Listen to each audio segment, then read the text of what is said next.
Mas dumami pa ang alitan sa pinakamataas na pamahalaan ng Israel. Kagabi, naglabas ng nakakagulat na balita si Defense Minister Israel Katz. Sinibak niya si Chief ng IDF Central Command, Major General Avi Bluth, sa live TV. Sinabi rin ng opisina ng IDF Chief of Staff na hindi sila kinonsulta at labis silang nagulat sa balita. Sa isang panayam sa Channel 14 ng Israel. Inihayag ni Katz na itatalaga niya si Major General Dado Bar Khalifa na tinawag niyang bahagi ng henerasyon ng mga kumander na nakatuon sa tagumpay. Si Major General Avi Bluth ay kilala sa pamumuno ng mahahalagang inisyatibang pulisiya na sumusuporta sa mga komunidad ng Israel sa West Bank.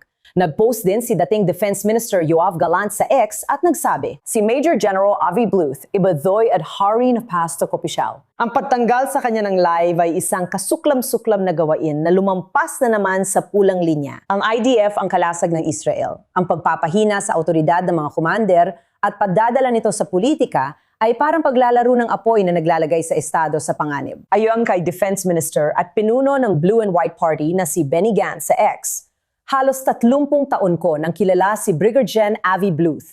Siya ay prinsipyado, matatag at praktikal. Nakakasama sa seguridad ng Estado ang paggamit ng mga talakayan tungkol sa IDF sa kampanya ng Likud primaries. Ang pagpupolitika sa IDF ay hindi pamamahala at isang panganib. Sinulat ni dating punong ministro ng Israel at leader ng oposisyon na si Naftali Bennett at sinabing, gobyerno laban sa sarili nitong sundalo.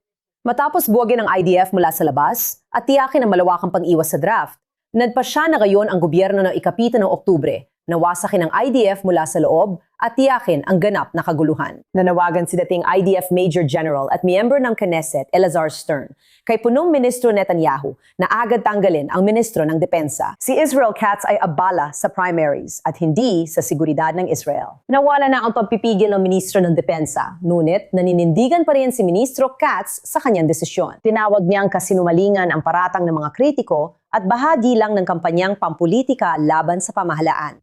Balik tayo sa studio. Mark, anong nangyari? Isang publikong anunsyo sa live TV tapos biglang publikong pag-atras na sinasabing wala naman talagang anunsyo. Bakit kailangan dumaan sa ganitong publikong paraan?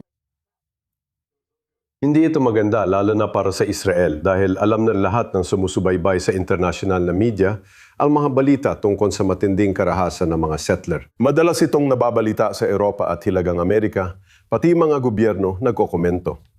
Kapag nakausap mo ang mga dayuhang embahador, sinasabi nilang pangunahing issue ang karahasan ng mga settler sa West Bank. At ang kwento nito sa kasamaang palad ay nagbibigay na impresyon na hindi sapat na sineseryoso ng Israel ang banta ng karahasan ng mga settler. Na kapag ang commander ng Central Command na mamuno sa pwersang Israeli sa West Bank, kapag pinarusahan siya o sinabihang aalis siya sa pwesto dahil kulang ang higpit niya laban sa karahasan ng mga settler, masamang mensahe ito sa mundo. Sa tingin ko, dapat itong bigyang halaga. Sa tuwing may matinding karahasan mula sa ilang settler, inuulit nating hindi ito karamihan kundi maliit na vigilante na grupo lang. Pero sa kabila nito, tuwing may ginagawa sila, tama, laging may matinding reaksyon mula sa buong mundo. Mahalagang makontrol natin yon. Ngayon, oo, ang sinasabi ng punong ministro at ministro ng Depensa sa salita na kailangan natin kontrolin ang illegal na fenomenong ito na hindi dapat ito palampasin. At ang problema sa kwentong ito, nagbibigay ito ng impresyon sa iba. At magagamit ito laban sa Estado ng Israel. Hindi sagsapat ang pagsiseryoso ng Israel sa banta na ito. At bukod pa sa mismong issue ng karahasan ng mga settler, Kapag tiningnan natin ang kwento, syempre higit pa ito doon. Tungkol ito sa kung paano nagkakahalo-halo ang politika at militar at kung ano ang nangyayari. Ibig kong sabihin, nakita na natin ang epekto kapag militar ang nakikialam sa politika. Pero paano naman kung politika ang nakikialam sa militar? Tingnan mo sa isang parliamentary electoral system tulad ng sa Israel, natural lang na tuwing eleksyon, may ilang mga politiko na gumagamit ng iba't ibang issue para itulak ang kanilang layunin. Gusto ko lang sabihin na talagang nakakalungkot na nangyayari ito. Gaya ng sinabi ni Mark, at isa ito sa mga pinaka-nakakabahalang issue o nakakasamang issue sa pandaigdigang antas. Sa huli, ang sinubukan gawin dito ni Avi Bluth ay ibalik ang mga administratibong detensyon, isang kasangkapan na isa sa pinaka-epektibo laban sa ganitong labis na masamang gawain. At dahil sa kanyang kagustuhang supilim ito, tinatanggal siya sa kanyang posisyon ng Ministro ng Depensa. Ito ay, alam mo, sa kabila ng lahat ng batikos laban sa militar dahil hindi raw sapat ang kanilang ginagawa, kahit na hindi naman sila isang puwersang pangkapulisan, napakalimitado ng kanilang kakayahan sa pakikipaglaban. Ito ay dahil ang papel ng militar sa West Bank at Judea at Samaria ay protektahan ang mga Israeli. Iyon ang kanilang, alam mo na, dahilan ng kanilang pag-iral. Kaya kapag inilalagay sila sa sitwasyon na kailangan nilang kumilos bilang puwersang pangkapulisan, sa sandaling subukan ng isang mataas na general na gamitin niyon, siya ay itinataboy o isinasantabi. Nagpapadala ito ng masamang mensahe.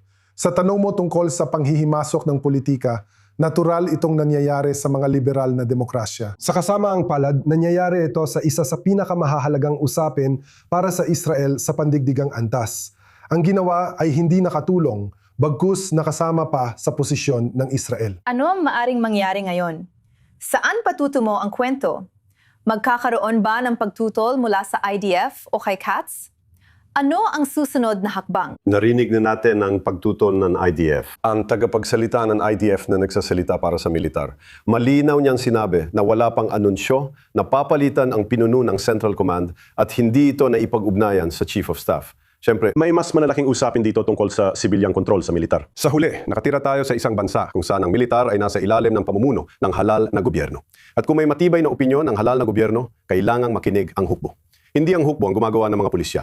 Sa kabilang banda, may tamang chain of command at dapat gawin ng tama ang mga bagay na ito.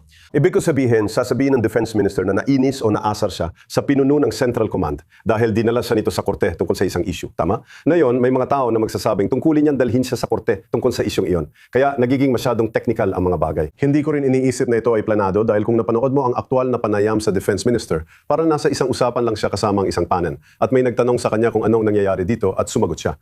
Hindi ako sigurado kung balak talaga niyang maging ganitong klaseng headline, pero hintayin na lang natin at tingnan. Sige, maraming salamat sa inyong dalawa. Tutok lang po kayo sa amin.